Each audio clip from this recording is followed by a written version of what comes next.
A 30-year-old man was shot to death in St. Catharines early this morning. Police saying they found the victim in a car with gunshot wounds. But as Kelly Botello tells us, many questions have been left unanswered as the homicide unit investigates the city's second murder of 2025.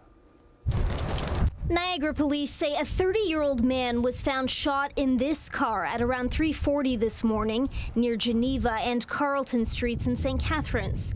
The vehicle appears to have crashed onto this grassy area.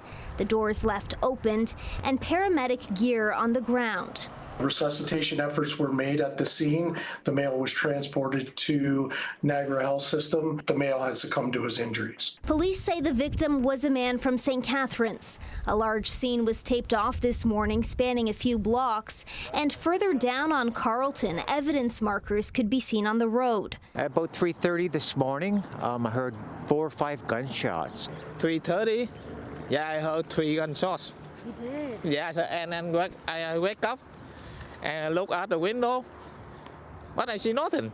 4 a.m. I hear, I think, around 4 or 5 shots. I hear the car that was like spinning or something like that. And when I wake up to see something, the car was left.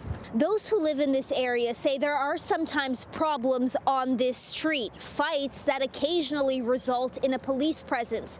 And as you can see here behind me, there is a police officer guarding one of the homes here on Carlton. Before, yeah, usually the police are coming. We are aware of incidents that we've been in that area. Inspector Michael Tripp says what exactly happened prior to the shooting is still under investigation and wouldn't say why police were at this home on Carlton Street. Tripp also could not answer whether this was a drive-by shooting or if the attacker or attackers fled on foot. He also stopped short of calling this a targeted incident.